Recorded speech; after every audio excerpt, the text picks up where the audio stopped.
Lakini faida ya tano, at-tahdhiru min dhulmi an-nisa, pana kutahadharishwa hapa kutokana na kuwadhulumu wanawake.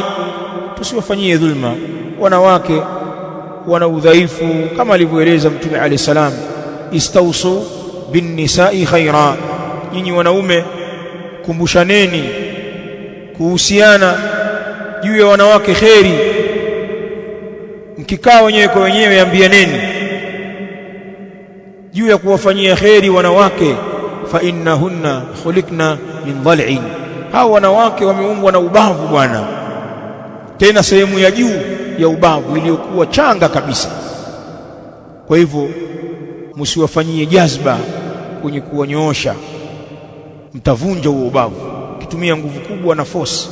Lakini pia msiwe wapumbavu ukawa dayuth,